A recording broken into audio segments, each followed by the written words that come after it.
Hello, and welcome to another episode of the Ball Card Show, the sports podcast. For the Sports Collector. I'm Jason Otero. I'm Gary LeMaster. And we are bringing you episode 2 of season 5. And man, I've never seen so much of myself on the internet before. I liked it so much that I decided to show off my pipes this week. You're showing everything off, bud. We're in tighter confines than usual, so you do your big gestures and almost hit me in the face. I mean, you cheat death, and then you start breaking out salmon muscle teas here. Listen, I don't know. It's the middle of winter, and I feel spicy. All right. That's all I can say. That's good. We have a lot to discuss today, a lot of hobby news. I have a rant that I have been holding back, which is hard to believe, but it's been quite a while, and you've been on the listening end of this as a therapist, as a friend, as a mentor. But I've got to get it out. So we'll be talking about that in just a moment. But let's jump in to some things that are happening this week in the hobby that I think are a pretty big deal. Yeah. There's a common theme with a couple of these, which is theft.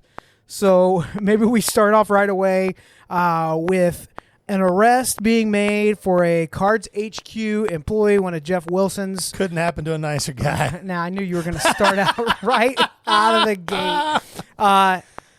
Apparently, the accusation is that this guy has stolen somewhere around, the number I heard was $20,000 in sealed product. Okay, that's like 2 boxes anymore. Yeah.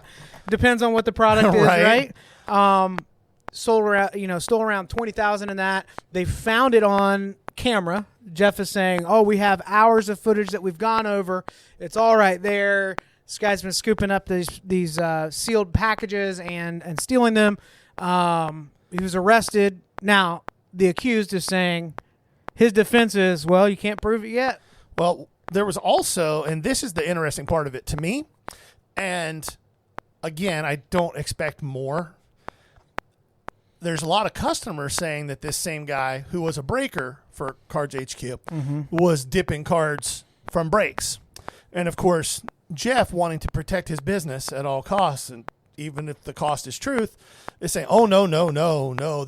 He's never stolen a car from me. He only stole from me. He would never steal from you. I will say this. I'm sure that happens on a regular basis, and we don't know about it, but most of the time, because people are losing money on every break that they do, like most of the time you're going to lose money. If people see anything that they can catch on camera, which there are ways to cheat this off camera, I feel like some of those videos would have emerged by now, but just for the record, stealing $20,000 in steel wax is a big boy felony. Well, yeah, you're over $5,000. Yeah. And again, it's that whole conversation of if you're gonna steal, go big.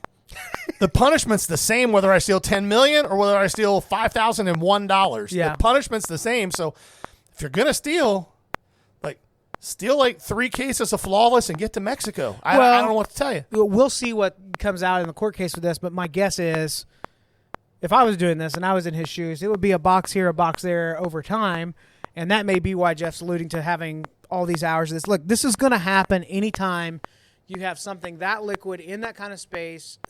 This isn't like Best Buy where it's under lock and key at every turn, everything's scanned in, scanned out. Which Wait a minute. is weird. Should it be? Well, the thing is if you look at how Cards HQ is laid out, Jeff Wilson wanted to revolutionize the entire retail industry. All their singles are under lock and key. Yep. Now, it's an employee, so they probably have the key. Well, there's a hallway in the back. Well, there's a storeroom and a hallway. It was behind a Forever the 21, of course there is. Yeah. So they have boxes and boxes. Some of it was organized, but I did see a tour recently. I wish I could remember and give credit to the vlogger that was kind of doing a behind the scenes tour, but it's messy there. You go back and there's cases of boxes open. The hallway has some shelves, but you could tell it's kind of scattered, which if you're breaking a ton, that's a lot of trash every day. If you're just doing what we do. If we turned this camera 30 degrees one way or the other, or we were in my office and we turned this camera 30 degrees one way or the other, you guys would be like, oh my God. Yeah, it's not going to be easy to stay on top of it. Yeah.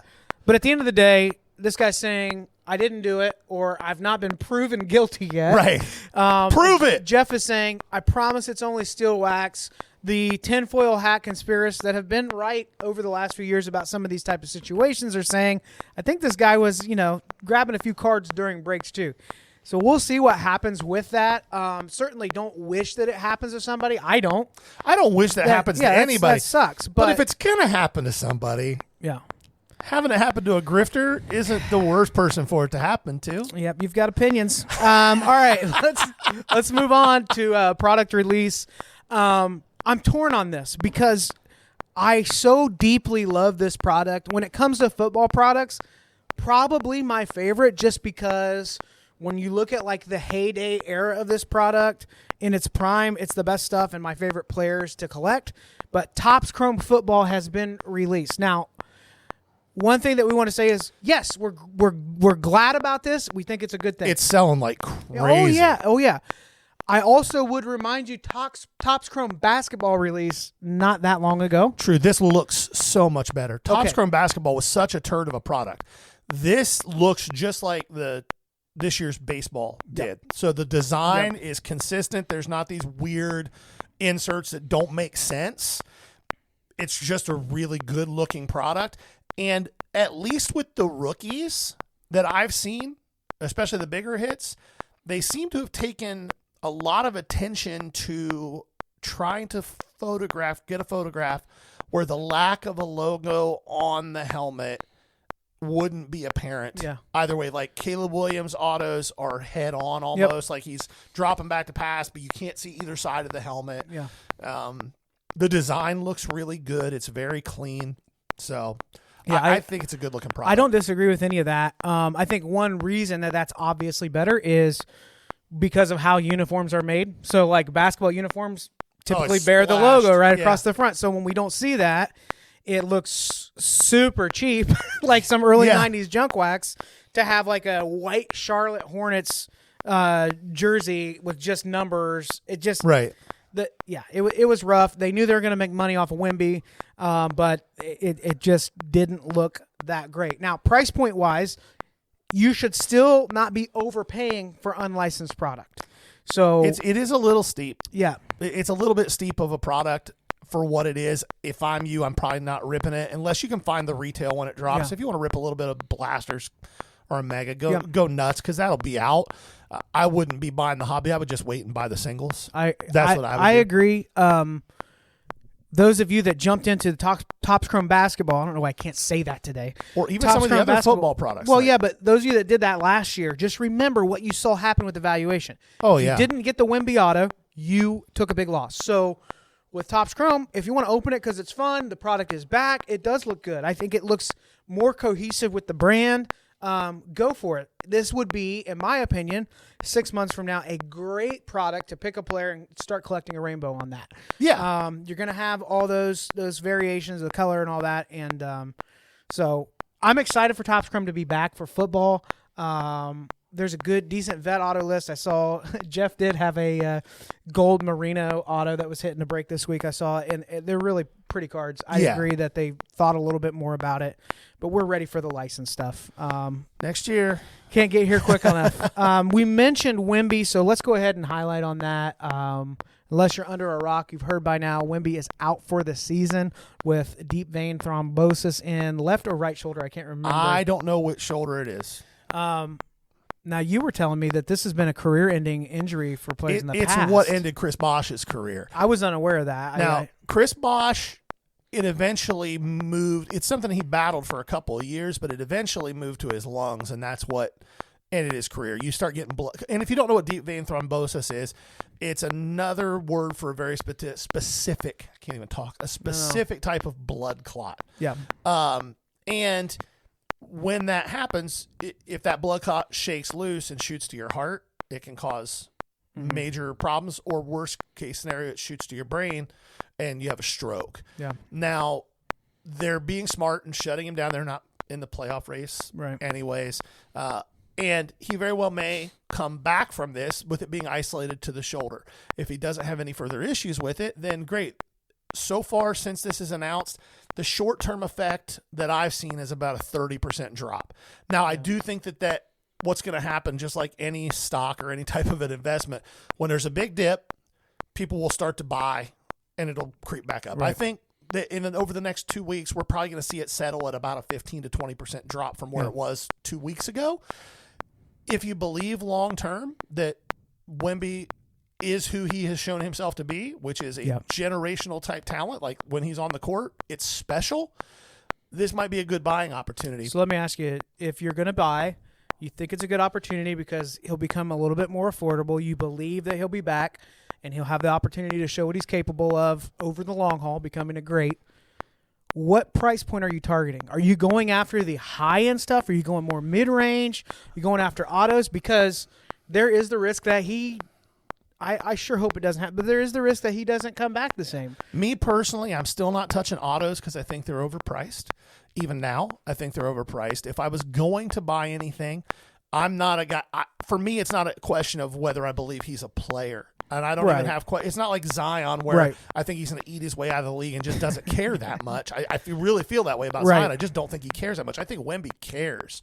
But that body type anyways was always a little bit of an injury risk for me. Yeah. And then when you see something like this, we've talked about this before the podcast. It's not like Shaq, who was just like a supersized version of a normal human. Right. Like his proportions and everything were like, Wemby looks like somebody took a dude who was 6'5" and just put him on a stretcher. They just stretched him out. He's got to weigh, 190 pounds? I don't know. 200 pounds at 7'6". Like, he's a stick. So back to the question, what I would price be point buying, would you target? I don't know so much that I would target price point as I would certain types of cards. I would be looking for numbered rookies from good products, and I would avoid autos. I wouldn't touch base because it's so overproduced in the population, and that stuff is already through the roof. I would be looking at short printed color, known short printed color that isn't numbered, and then I would look at numbered stuff if I was buying it. Okay. I'm personally not. I'm going to keep an eye on it. If I have some people I've purchased from in the past that have a tendency to be like just chasing the new flip, if they offer those at a discount, I'm going to grab them, but I'm going to need a good discount. I'm going to want my margin, and considering probably what's happening with comps, which is a conversation we're going to have in a little bit. Shifting gears, let's talk about Topps Series 1 release for baseball. Been seeing some hits come out of that. What's your initial... It's flagship. Like, I love the product. Hobby boxes are a little overpriced. They're doing like $120, $125 right now. It should be like a $90 box. So I probably won't buy any of it to rip unless I can get a case of it on the cheap. If I can get a case on the cheap, I will. They didn't up the checklist, but they drastically upped the number of parallels and inserts. Yeah. So it's a little bit watered down, but I will say this. This is really important. I can't tell you how many people I have seen between Facebook and Instagram and even on TikTok complaining about the product and how it's just nothing but a lot of base. That's what flagship is. That's what it's always been. Welcome to what it has been since 1952. Yeah. Like, it's what it is. It's offering way more than it did. Yeah. Now 52 is a pretty good year in hindsight. In hindsight. But the point being, if you're buying Series 1 thinking that you're going to hit a card you can retire off of, you're outside your damn mind. Yeah. Like, I don't know what to tell you. The product is what it is. It's a fun product for set builders. But again, and it's cheap to rip if you want to have some fun. But you're going to get $30 worth of cards out of your $125 box at best most of the time. That's just what it is. If you do rip some of it and you get a big hit, sell it as fast as you can because other better products are coming very soon. And as soon as Topps Chrome hits, like the moment Topps Chrome hits, every card you have from flagship is worth 60% less than it is right now. I have a theory. What's your theory? So first off, I love the design. I think compared to the last couple of years, this is the best one. I like that it has a little bit of a throwback, like early 80s vibe to it. See, I love 2023. Okay, that was the best. We can like different things. 2023 is great if you have a magnifying glass to read the text. It was brutal. It was 21 too. Yeah. So, but here's what I think is going to happen. I don't know if you noticed this, but on the border where they have the team on the left side, they used a foil surface on that. Yeah. Like you get with a rainbow foil. And I've looked through a few stacks of the stuff. I do think now this is not a get rich. Yes, thank you for jumping to the point for me. I do think that it is going to be a lower pop 10 on the rookies. Is that a massive flip? No, but it will be something that's 10s. I think are going to be a little more scarce because the surface is going to get hit. I predict you're going to see a lot between the new centering with PSA and that surface. There's not going to be a ton of 10s out there compared to the last couple years, because once that foil is begun to chip and it's hard to detect, even with a normal magnifying glass, if you have something pretty high powered, you'll start to see, oh my gosh, a lot of this has pulled away. Oh, yeah. So that'd just be something to consider. If you're somebody that likes to, for the PC grade, if you get a few 10s, that might pay for some of your other grading. I don't think you're going to 10x it. No. But it will be a lower pop of PSA 10s. That's my prediction. I think you're probably right. There. And the last point I would make with Series 1 this year. Last year's Series 1 was a loaded rookie class. Yes. This year is not. Mm-hmm. Don't allow yourself to get pulled into the hype that's not hobby relevant. A perfect example of that, and I've prefaced this by saying that I believe that long term, this guy is going to be a starter in the bigs for a decade. He's probably going to make 2, 3, maybe even 4 all-star teams. Yeah. And he's going to be considered a really good player. He may even win a Gold Glove. After this little window of Series 1 being released and it being his rookie card, he's not going to have any hobby relevance. And that's Dylan Cruz. Do not go nuts buying Dylan Cruz stuff, and do your research on these guys. Dylan Cruz is a guy who's going to hit 270, which is a good batting average in the bigs these days. He's going to hit 20, maybe 25 home runs. He's going to steal 20 or 25 bases. And he's Brandon Nimmo, a really good player who's going to make some all-star teams. Brandon Nimmo's a really good player. He gets paid a lot of money to do what he does. He has no hobby relevance whatsoever, like literally none. Yeah. Don't get sucked into that. For the hobby to matter, for a player in baseball, they have to have one skill at a minimum that they are exceptional at. Yes, and that skill can be PR. It can so, like be. in hobby relevance, it can be that. They're going to have to stand out. I don't disagree with you saying. I think the reason that people succumb to that so often is that they are letting the breaker tell them who they're chasing in a product. Oh, yeah. Newsflash for you. Breakers don't know any better. Well, they may not know any better, but if the good teams have been taken out of that break and it's a PYT and you have a team that has a semi-star there, they're going to make them sound as good as possible. They're going to say, what if they have an upside? What if it's not 270-20? What if they have a 30-30 year? Like, that's their job. They're selling product. Their Correct. job is somebody with a lot of money has said, sell through these cases. And if you can't sell through these cases in this time frame, I'm going to get somebody else who can. And some of you do that by shouting and screaming every card and the sudden death whatnot. Some of you do this, hyping up a player and talking about, I really believe blah, blah, blah. At the end of the day, they're selling to you. Car salesmen love every car on the lot. Like, it's just the way it is. So you know how many cars you can fit in this bad boy? Yeah. So I just think it's worth considering, like, where are you getting your information? Do you need to go digging through scouting reports for 3 hours? No, but, like, look up the player. Watch the video. Like, do they, like, what kind of relevance do they have? If you're not sure, I sure wouldn't go deep on that. Now, if you just want to get a cheap team and not somebody that, it'd be cool if I hit their autograph, go nuts. Have fun. But I think you're bringing a good point. Like, make sure that the value is there. And there's what's not talked about that often is the ceiling of the player. What are they capable of at their best? Now, if we said everybody has to be Hall of Fame status out the gate, no, you and I have both lost money on players.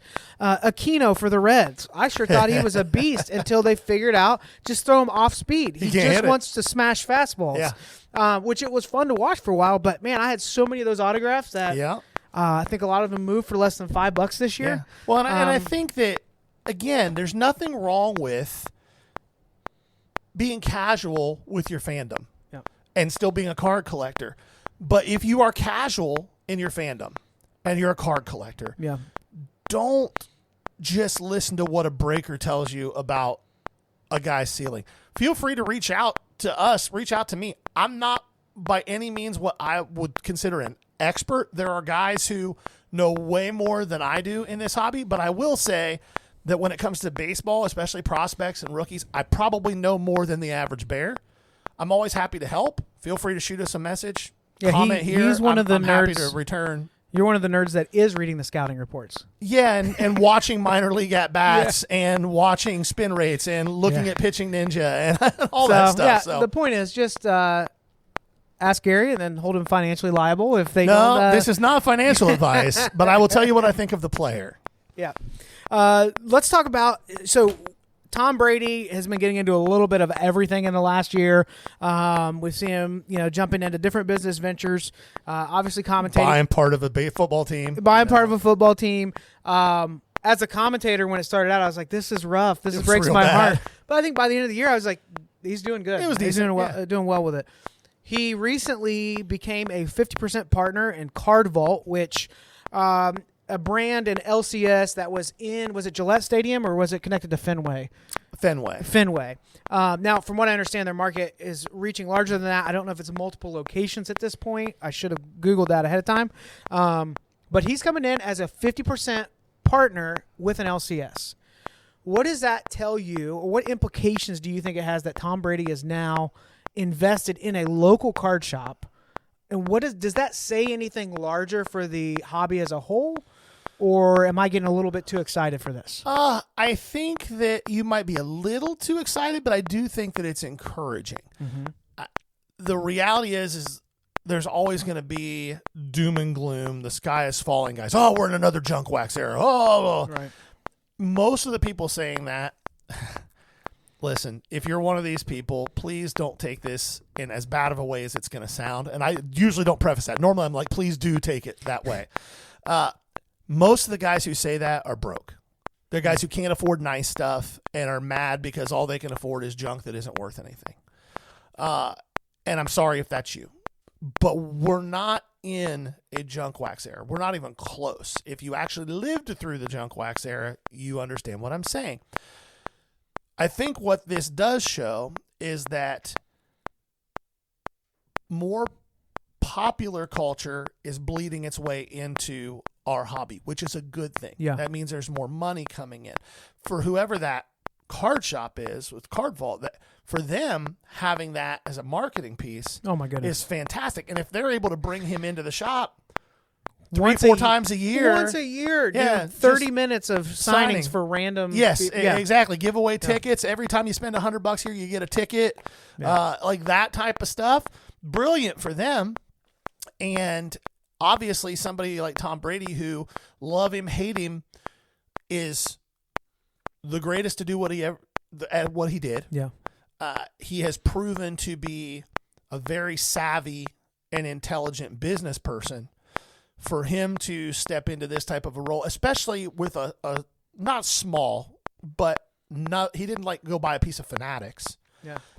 He didn't take on a risk of putting a huge LCS maybe down in Atlanta, a huge building. Overhead. Look, he did the math. Yeah, okay, exactly. Yeah. So I think that there is a positive upside to it. I don't think it's like, oh my God, yes type situation. The hobby is, hey, we're going back to COVID pricing. Yeah. No, I don't think that's the case. I do think an important thing to bring up here is, in my opinion, this does not happen without Michael Rubin doing what he has done with Fanatics.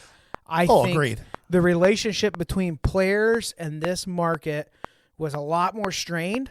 I still think there are massive issues that we probably are unaware of, but to see the greatest quarterback engaged like that, I saw it's almost like you saw the sales process of Michael Rubin. Come down to Fanatics Fest. Hey, this guy has been collecting all your autographs. He's got every version. You can almost see how he's walking through that. And I think that, whatever you got to say about Rubin and Fanatics, he clearly is a master networker. He's bringing the right people to the conversation. And I hope we have more pro athletes that do this as a side business, or because they love cards, or because it reminds them of, when they were collecting. And what we see now with these MLB debut patches and these rookie players, it still blows my mind that I'm twice the age of these guys coming into the league, but they want that card too. I think we're going to see more of this. My son would be considered an old rookie if he came into the league right now. So I think it's a good thing. Speaking of introducing new things to the market, here's one where I'm not so sure about. I don't know if you saw this. Postal is promoting a new marketplace platform. From what we understand, it will be called Bid. They could have called it Shill. They should have just called it. That's the other leg.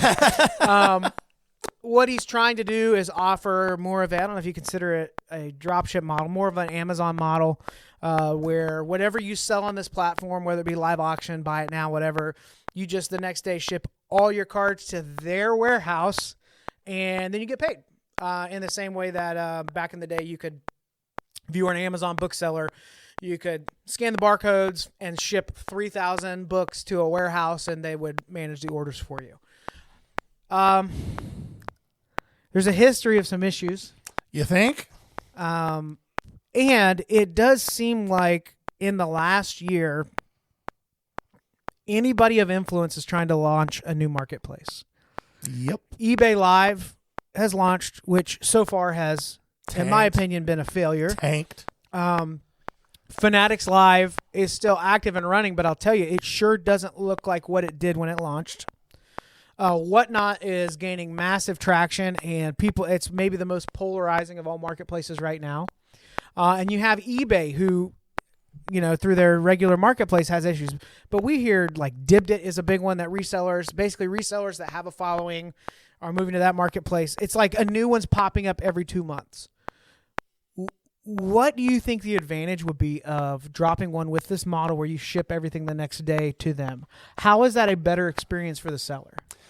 Well, I don't think that it is unless, and here's the only caveat to that, unless Probstein and their marketplace are accepting all risk, then I don't know that it does benefit, because you're not going to have anywhere near as many eyeballs. You're going to have to work harder to drive traffic to it. They're relying on sellers to do their marketing for them. And if I ship a package with 1,000 cards in it that's valued at $10,000 and it's all in one package, and that package gets stolen. Yeah. Well, the thing I'm thinking about is for the consumer, it's now we've doubled the time it's going to take to get your card. Well, I think this would only work if the way you're describing it is how it works. It's stupid. Now, if it was a ComC model for higher end stuff, where I ship you my stuff and then you do all the back end work on it, then cool. But if I'm taking all the pictures and I'm listing it, why would I ship it all to you first so you can ship it out to people? Maybe maybe it is more that model. They're going to kind of curate what you have in there. They'll agree on the condition of the card that you propose. Like you have your spreadsheet. Here's what conditions I think these are. They verify they are. And then at their discretion, they're selling. I just don't. You know what that sounds a lot like? Star Stock. Well, it sounds a lot like Star Stock, and that shit tanked. It sounds a lot like something that people who have a lot of stuff they don't care about as much are going to ship. So it's ComC. So we'll see what happens with all that. I am open to hearing about new selling platforms where there are more seller protections. I do think that is needed. I'll tell you the one that is doing it right and they're growing very slowly. They're not trying to market to the world, but the most seller protection that exists out there with the lowest fees, and they're not a sponsor, but Matt, if you're watching this, we'd love you to be.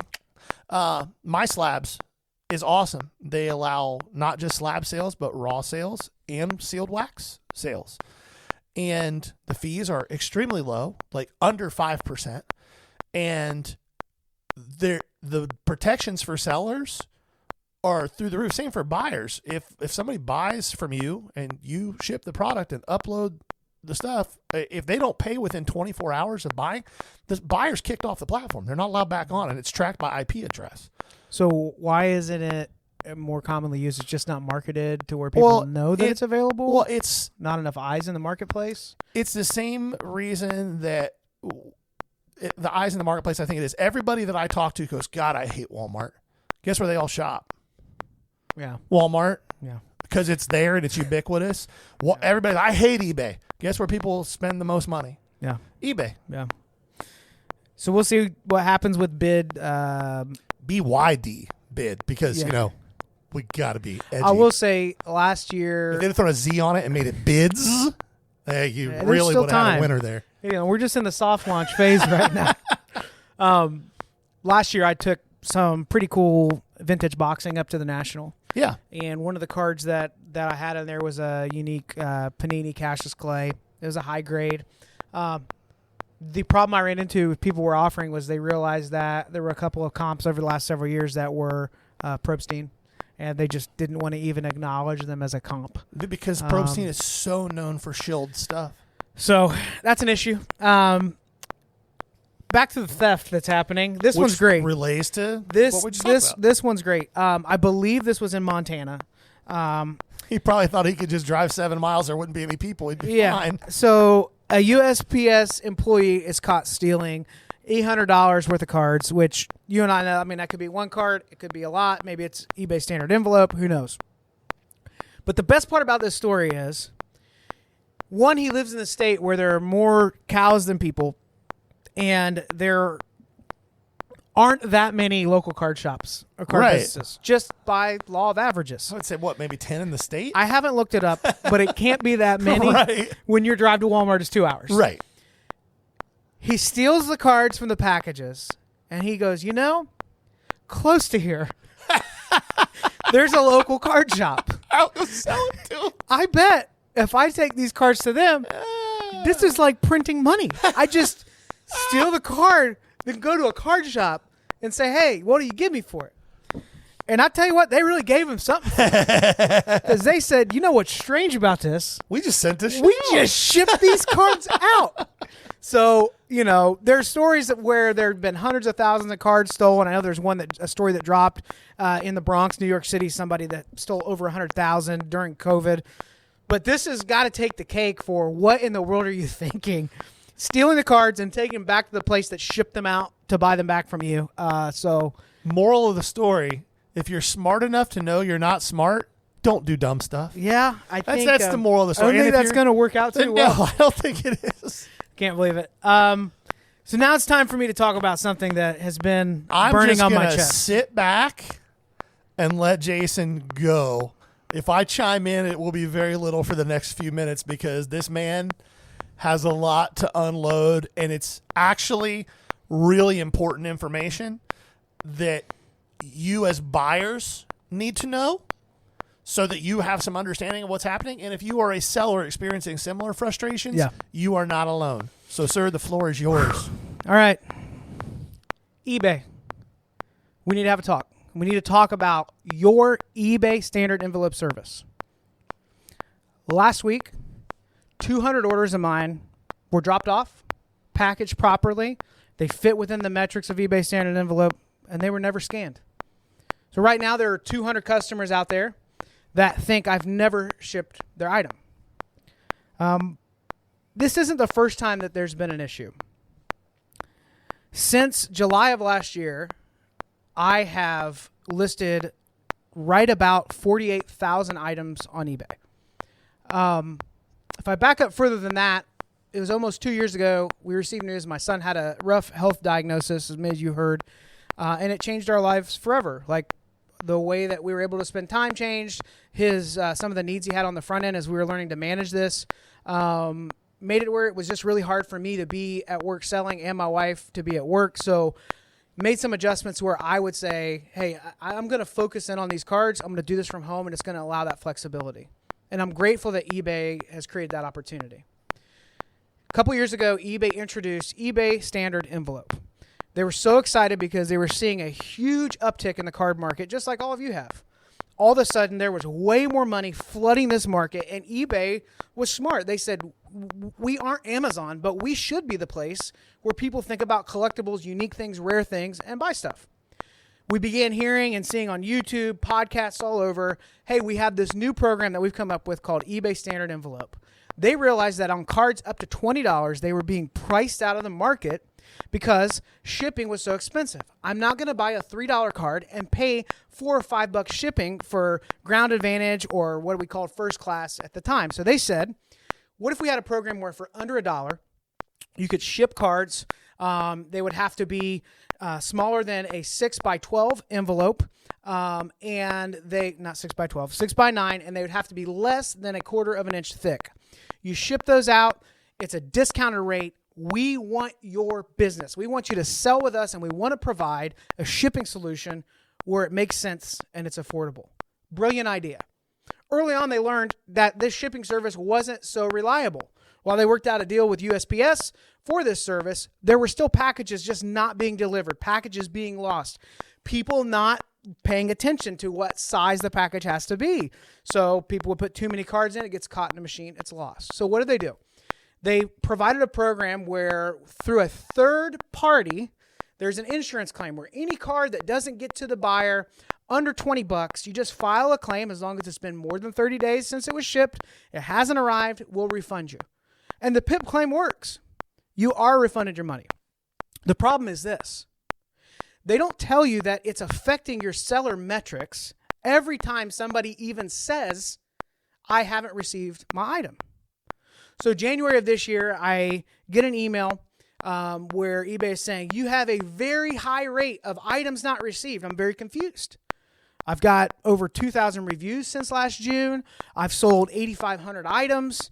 I have 99.9% customer satisfaction. My negatives aren't even negatives. They just are older folks that hadn't figured out how to change negative feedback to positive. And I only had 2 of those. I'm trying to figure out how I'm handling things the right way. I'm shipping things out on time. You see the tracking updates. You see that it's made it to the hometown. It just didn't get to the house. So I immediately say, hey, no problem. I'll refund you. The tracking shows that it got on the way there, but apparently it was lost, thinking that I'm handling things the way they're supposed to be handled. I call into eBay and ask them about this, and they say, yeah, we pulled this up. It looks like you've had 42 out of your last 2,700 orders that just never made it to the buyer. So because of that, we count those as an item not received. I began to look into those items. Out of those 42 items not received, 26 of them consisted of only 3 order numbers.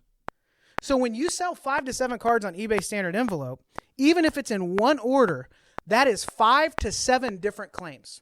So if I shipped out 10 cards to somebody, it met the metrics for the size of the envelope, it scanned on time all the way to the last town, but it never made it into their mailbox. You don't have 1 case. You have 10 cases of items not received. I asked eBay, do you see that I've shipped them on time? Do you see that I immediately refunded them? Yes, you did all the right things. Unfortunately, this is just item not received. I said, what happens? They said, well, you won't lose top-rated seller status yet, but if this continues, your search views will be suppressed. Those of you that think the PIP claim solves the problem are missing out. I don't care about refunding you $30. Here's $30 for the 10 cards or whatever it is. I care about my store being slowed down when I've done everything the way that it's supposed to be done. This continues to be an issue. Last week, before all these items were not scanned, I had a 4-card order, went to Pennsylvania. It was right around the time of the winter storms. USPS had no update for a week on any of these items. At day 10, buyers are able to say, hey, this hasn't moved in the mail, I want a refund. That's opening an item not received case. That same day, tracking updates and shows that it's on the way there. I inform the buyer, I upload tracking, hey, this was shipped. It just updated yesterday. I see the delay, no problem.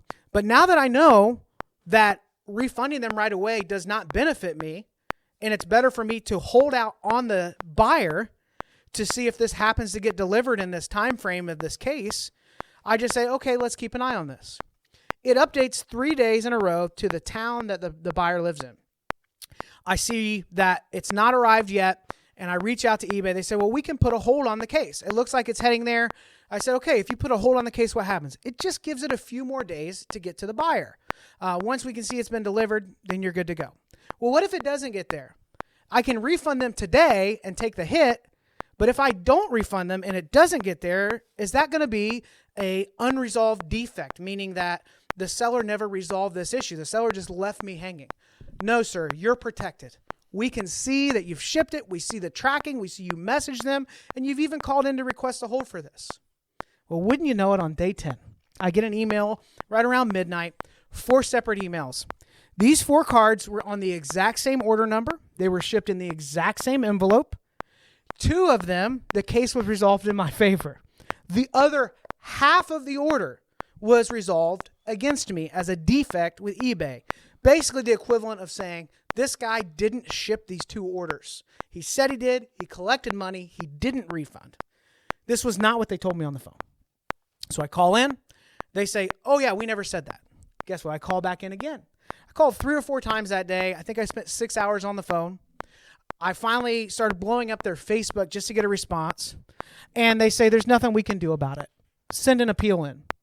Send an appeal in, no response. I reply to the emails where they told me 2 were or 2 off. After being told 5 times that there's nothing they could do about this, all of a sudden, those 2 appeals are pulled off. Followed up the next week with the last 200 orders that I have shipped not being scanned. I know I'm going on a rant here. No, Stay with me. You're okay. I'm with you. I'm rapt attention. These 200 orders that haven't scanned will show that I printed out the label, but it will not show that it even was scanned once by the USPS. So right now, when we get to day 10 on these 200 orders, there is nothing stopping a buyer from saying, I never received my item. I'd like a refund. eBay will look at their own tracking service, which they have their own tracking number, and say, it looks like you never shipped it.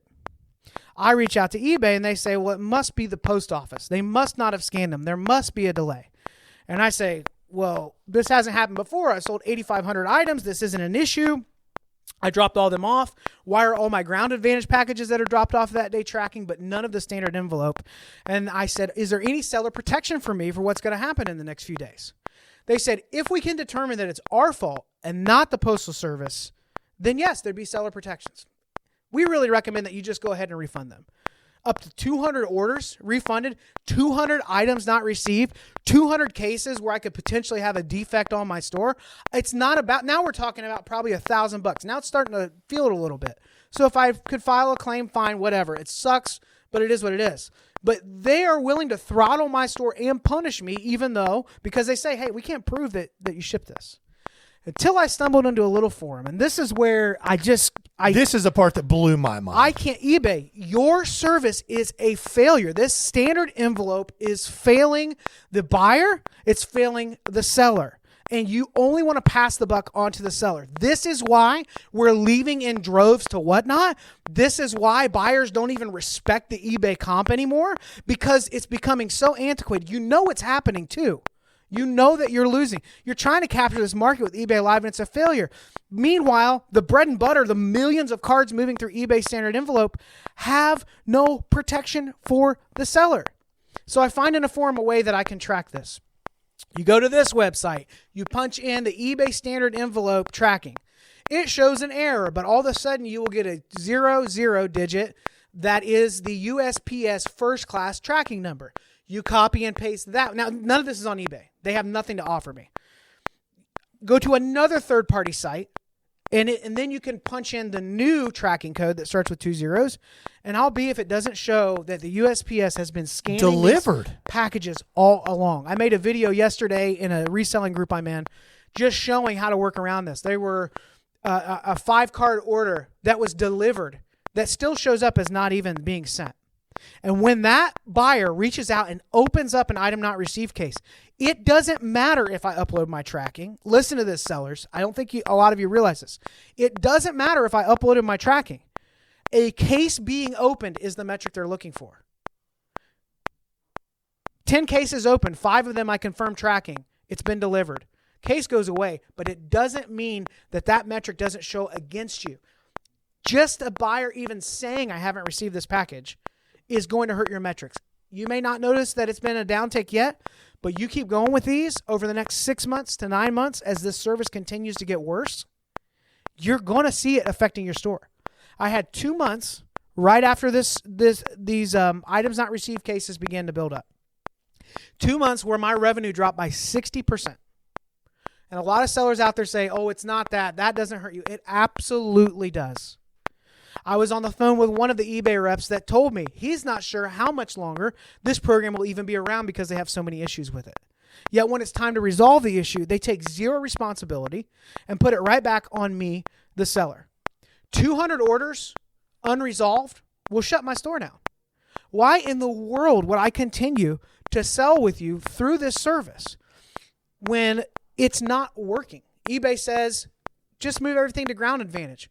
Now, we're doing the thing that was the reason you invented eBay standard envelope. You didn't want us to be priced out of the market on low-end cards. It won't work. So what are we going to do about this? Well, they're not doing anything. I'll upload a video for you to see how to do this for yourself, how to find the tracking number, how to see if it's been scanned. USPS is scanning packages that eBay is saying they're not. eBay's interface for the shipping is failing and showing that you've never shipped it. They're not going to protect you. And it's not worth it for me to spend 6 hours on $4 worth of refund doing everything that eBay tells me to do if I'm just going to be punished for it on the tail end. How do we fix it? Well, one, I don't know that this shipping program can be fixed. But I wrote down 3 things that eBay could start doing right now for sellers that are just logical, they don't hurt the buyer, and they will motivate sellers to stick with the program. The PIP claim is not a loss. That's a good program. You're going to get your money back. It's annoying how monotonous it can be when you have low-end stuff, but it'll work. But if somebody has an item not received claim and you can see a scan that shows that the seller has shipped the item on time and it's scanned through a distribution hub, that seller should take care of the customer, issue them a refund. However, eBay should not count that case against you. You follow their program that they promoted with their own tracking number, and they're punishing you for that. If refunded, you should not have any strike against you. The other thing they need to fix is the combined order situation. If it's on one order number, it should not be 10 cases. It should be 1 case. These are shipped together in the same package. These combined orders with combined shipping and combined tracking should be 1 case.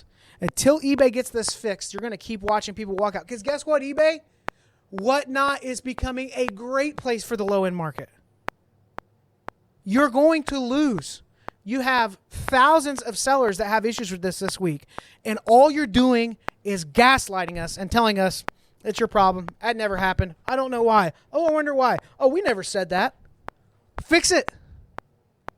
My store is going to be, I'm going to start taking it down. Like if stuff doesn't get better in the next 2 months, you're not going to feel that from me, but you're going to feel it when it's enough of us high volume sellers. They're just taking our money elsewhere because you won't take responsibility. Why? The PIP claim is a third-party insurance company. If eBay protects the seller and it's an eBay issue, guess who's issuing the refund? eBay. It just comes down to money. It's as simple as that. I keep going, but I've already gone too long. No, it was good. But I can't get over the fact that they are not even considering the problems this is creating for sellers. Well, the thing that I said to you, and it continues to resonate as I listen to you talk about this, nothing drives me more insane than being asked to be accountable for something I have no control over. Yeah. You did everything that eBay said as a seller is your responsibility. And they can see and they acknowledge, yes, you did everything that we have asked you to do. Also, now it's your fault. Like what I told you this yesterday, what do they expect you to do? Get on a horse and Pony Express that shit to Montana or wherever it's going? And they're always following, well, you can get a refund. Okay, that's fine. I don't care. Like, I'll just give them, you know how many PIP claims I've never filed? Yeah. Because if you're incentivizing high volume, low end, to keep churning store metrics matter more than the refund. By you know 1,000%. You know this, eBay. Yeah. Don't patronize us. We may be selling cards out of our basement, but we're not morons if we're selling I don't know, I've met a few guys. upon thousands upon thousands upon thousands of these for you every month. That doesn't make sense. That you're taking 15% off the top one. Yeah. Yeah, that's the, again. Oh, and it's a much larger percentage than that with low end because 30-cent transaction fee every time. So they're taking more like 35%, 40%. I think that at the end of the day, the point you're making is very much the case. Those sellers are going to leave eBay. And to an extent, they already are. And the biggest thing that eBay had going for it was the most eyeballs. Yeah. And it's still, on a global scale, it's really not even close yet. I just want to point that out. It's not, but here's what I would say, and this leads into the next topic that we wanted to talk about. And I know this has been a longer episode. Hopefully it's brought you guys some content that you care about, that's helpful to you. And like Jason said, we're going to clip just that bit as its own standalone thing, and I think Jason's going to make a video. I'll do a short video showing you how to do that. Yeah. For that stuff. But talking about Whatnot, I think that the slippage that eBay is going to see is this. And this is where Whatnot, and it leads to the next conversation we're going to have about comps and It's the a state hell of of a comps in the segue. market. You know, you like 40 that? seconds in on this one. Well, I want to say this: Whatnot has going for it that eBay does not have going for it is a serotonin dump. When you're on Whatnot and you're in a stream and it's fast paced and there's a lot of video action happening and you're getting that serotonin dump of I'm in this fight for this card and it's a 10-second sudden death auction and I better come with my best. There's no negotiating. There's no back and forth emails about comps. There's this pretty card and I want it and somebody else wants it too. You're starting to see where those lower end cards that are selling on eBay for $2, $3, $4 on Whatnot are selling for $6, $8, $12, $15. And sellers aren't morons. And you're starting to see where cards that sell for $30, $40, $50 on eBay might sell for $20, $25, and $30. It's on both sides of the coin. Yeah. And so with comps, one of the things that I've been noticing in conversations both online and live at shows lately is the whole idea of comps are becoming very polarizing. And I talk to dealers. The two polar opposites on this drive me nuts because they're both hypocrites. The guys who say, well, comps don't matter. It's my card. I'll price it however I want to. Are the same guys who, when they go to buy a card, the first thing they do is pull their phone out and check comps. Where's the lowest comp in the last 7 Yes. years? This auction ended Monday night. Yeah. Yeah. And the flip side of that is the guys who pound on comps, like you said, they want to find the lowest thing they can find. Whatnot, understand this, guys. If you don't spend a lot of time on Whatnot watching and diving into some of these streams, I really recommend it, even if you're not going to buy anything, because you're going to see some things that make your brain explode. If Whatnot ever figures out a way to be able to make their sales data, batch dump their sales data, the entire market is going to get lifted by 50%. That's a conservative number because the lower end stuff sells so rapidly and so well. And if somebody can build an audience, it doesn't happen in the rooms that have 4 or 5 people in the room where you can see a guy just on his desk with not good lighting or anything else.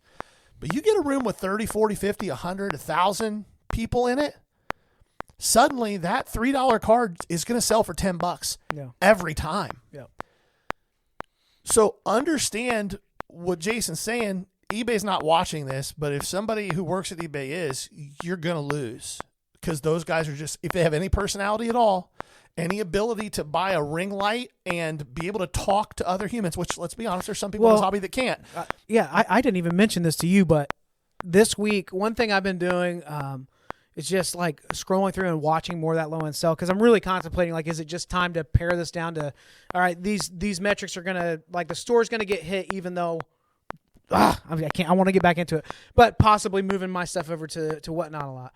And the coolest thing I saw was there was one I was going through, and when I tell you, it was a middle school kid, I'm guessing probably, just going off of the voice, and his friends were hanging out with him.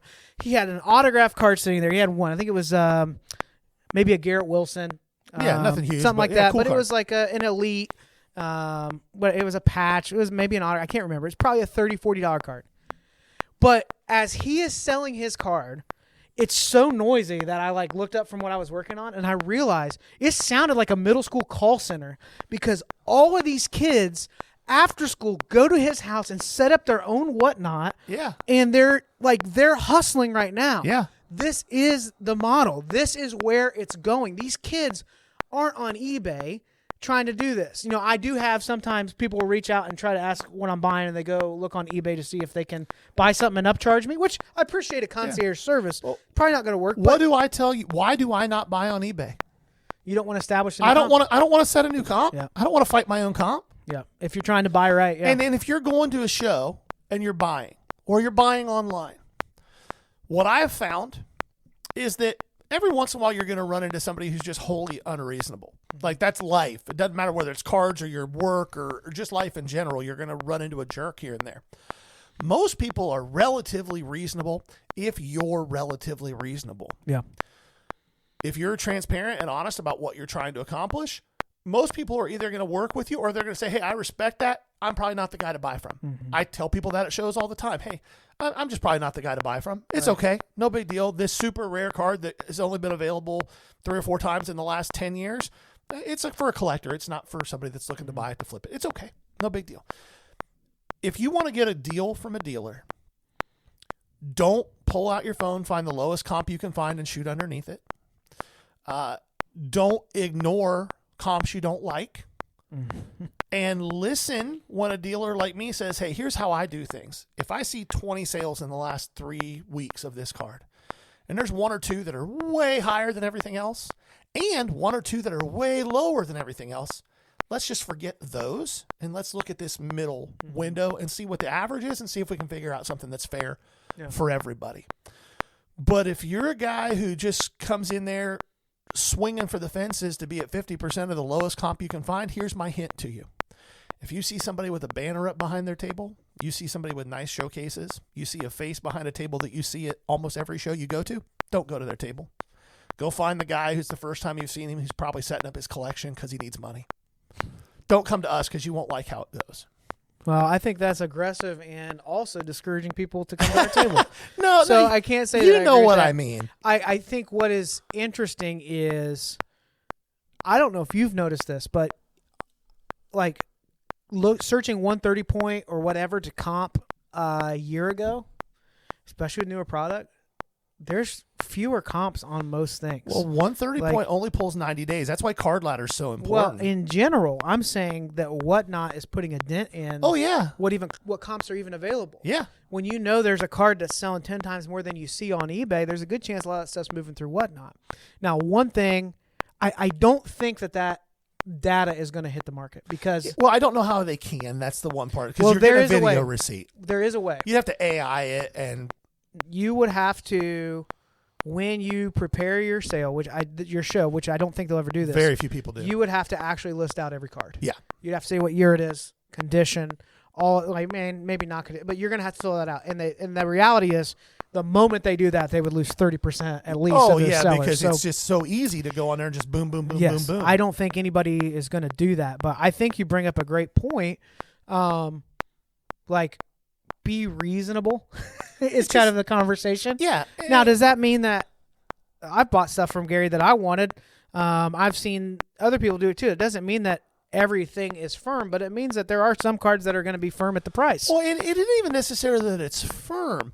For example, if I have a card that hasn't sold in 6 years, and I have some of those. Yeah. The market is drastically different now than it was 6 years ago. Drastically so. Yeah. That comp is irrelevant. So let's look and see what similar stuff is done. Like comps, that's the point I want to make. Comps are comparables, not exacts. Yeah. Like if I'm selling my house, comps are not what my house sold for the last time it sold. Yeah. Comps are what have similar houses sold for recently within a certain radius. If I've got a Michael Jordan PSA 10 that hasn't sold for 7 years, well, what have similar ones done in the last 6 months? Yeah. And we can kind of come to a baseline. But if you're just so fixated on, well, it's sold for, I have a Saquon Barkley I just bought. It's numbered to 5. It's a pop 1. It's a PSA 8. There's none higher. There's none lower. And it's the bookend. It last sold in an SGC 8.5 back in December for like, I don't know, $300, $320, something like that. Saquon's market is drastically different. The of 30 of the same card sold 2 days before the Super Bowl for $340. I have the of 5. Is mine only worth $320? 30 was raw too, right? The of 30? Yeah, the of 30 was raw. Yeah. Like, is mine worth only what the of 5 in an SGC case did 2 months ago? I don't think so. If you think it is, you're not going to be able to buy it from me. Yeah. Like, use your brains. Yeah, I think that there's a part too where it's easy for. I think you're being a little harsh, but I think you have dealt with this over and over because you're at so many shows.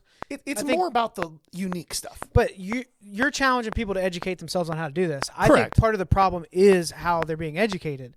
If I'm into cards right now, I want to jump in. It's overwhelming to dive through all this information. It's so much. Yes. The easiest way that I found to get into cards when I started was YouTube. Now there's thousands more content creators in this space than there were when I first, where I was just watching like infinity breaks like in the background, but it's changed so much. The problem is these guys watch somebody with a big following and a microphone that have fans walk up to a table and off 50% over and over, and they get those deals. So why wouldn't that 15-year-old kid or that 35-year-old that's new into it, that all they know is they watch these videos of these people buying cards at shows, assuming that they're going to get somewhere close to that same rate. Yeah. Like, there is, like, that's not always how it's going to be. My advice for you, if you're jumping into this and you want to see the best deals on buying, this is going to sound counterintuitive until you think about it. Get a table at a show. Set up. Put a sheet of paper on the table that says, I'm buying. And watch what walks up to your table. Now that you have a table, you're in the driver's seat. Hey, when I buy, I'm going to look at everything you have. I'm absolutely buying. But I'm going to have to buy where it makes sense for me because I set up and I do this to make money. That is going to serve you so much better than walking up to every table and demanding 50, 60%. Now, you and I have had stuff that set out for 6 months and the market has changed. Yeah. And if you show us that and it's reasonable, absolutely, I'll move on it. But yeah, I tell people that all the time on my value YouTube box. can't be the only source. Don't listen to comps just because of what Gary says. I do love the house analogy. See what's out there. See what's similar. You know, oh, this exact card hasn't sold. Is there another one from that set? Is there a comparable player that has similar hobby interests? Is there a set that's similar to that set in the last 5 years? If it's a Hall of Famer, that like, there's so many ways to dive into that. So, well, and if you're buying, it's really important that you do that too. This, an example that happened to me very recently, is my fault. And I don't put this on the person I bought it from. This is somebody that I have bought multiple things from. They're good. He's a good dude. Brought me a BGS 9.5 Justin Jefferson Optic Hollow rated rookie. And I was in a hurry. There was a lot going on. It was a busy show. I was like, yeah, I'm interested in this. He's like, what can you do? So I just looked up what the last BGS 9.5 did. And it did $175. I offered him $140. He was like, that's fine. So I priced it. I put $175 on it. I put it in my showcase. I don't think anything about it. 20 minutes later, somebody comes up. What do you have on that? $175. Okay, cool. They look at it, and then they look up, and they go, man, like 5 PSA 10s in the last week have done like 150. Oh. Well, I guess I'm holding this till next football season. So it's really important that you look at those comparables, not just that card. Even when you're in a hurry, you're going to take a bath sometimes. You just brought up a point that most sellers and dealers don't ever consider. They think it's like an all yes or no game. Right. And it's like, oh, well, if they're right about the comp, then I have to. No, you don't. But it's okay to say, then I just need to sit on it. What I don't want to hear as a buyer is, well, I paid more than that. That's a you problem. Yes. Gary, that's a you problem. Well, 100%. That's what I'm saying. It's like when that happens, sometimes it's like, if I really need to get my money back and I want to break even on this, I have to take the risk of sitting on this card, knowing for the next several shows I'm probably going to hear this. And if they start in just like, I understand, I bought it too steep, I realize it's probably going to sit around, I'll probably just wait and see what happens in football season. You never know. If somebody wants the card, they might meet you halfway. Yeah. Or maybe you're like, if I only lost 30% on this, let me turn and churn this. So I think it's a great conversation you bring up. There's a lot of data out there. There are direct comps for a lot of this stuff, but be reasonable with it. Be okay with somebody saying no. If you get offended by it, you're just not going to last in this hobby. Yeah, exactly. Taking offense to it's just not going to work, because it's okay for you to say, okay, good luck. And not like in a jerk way. You can actually be like, good luck with the sale. It's just is what it is. Before we wrap up, we announced last week that we're opening an LCS in Central Ohio soon. And we've just been really excited as we're working through what does that look like for us. We've been looking through buildings. We've been in contact with different agents, getting all the tax stuff set up, all the different things involved in that. And in the meantime, what we did not expect was the overwhelming response that we've had from all of you our first week of just putting video out there. Yeah. And we appreciate it. It's been so cool to watch, like across 3 or 4 platforms, almost 50,000 impressions, 45,000 views? I don't know. I stopped counting it. Wow, that's way more than I expected. Yeah. So thank you for that. We're really we're old, so we're surprised anytime you see like more than 1,000 views of anything. And for those of you that are like younger, you realize like that number is different than it used to be, right? Yeah. Like, but for us, that feels huge. You're listening to our story, and we appreciate it. So without going into too much, the next steps for us will be continue with this video content. In the very near future, you're going to see us promoting Whatnot shows where you can come hang out with Gary and I. We'll have a regular standing show going on. You're going to be seeing both of us at shows doing a lot more buying and set up together, selling with that. And then the big thing for us with the real estate space is to make sure that we are ready to put ourselves in a situation that is not completely leveraged against us. And we're also getting a lot of feedback from the real estate world. The one thing that's been surprising to us, and as somebody who's owned multiple businesses but have not had a brick and mortar space for probably 8 or 9 years now, 10 years now, that space has changed so drastically that it blew my mind. The feedback we're getting is one of two things needs to happen. You either need to have an established track record under the LLC that you are going to sign this lease under, or we're going to do a very deep alien level probe of your life before we give you space. So, which that means where that's going to end is us personally guaranteeing the space on like a 5-year term. We would have no leverage to counter back on, okay, well, we want a 2-year term that switches over to the LLC. Okay, but you can't raise the CAM rates. Okay, and we're just going to be in a situation where we have to shove all the chips in. And so far, we've had some spaces that we really like. We haven't found what we love enough to shove all the chips in yet. We're still looking. Yeah. And this is still happening, but I think that from the reaction that we got from you guys, the messages that we got, the comments that we got, I think there was a feeling that, hey, when are you guys opening? 2 weeks, 3 weeks, a month? We'll be there. And we really want you to be there. It may be a little longer than 2 that. months. Yeah.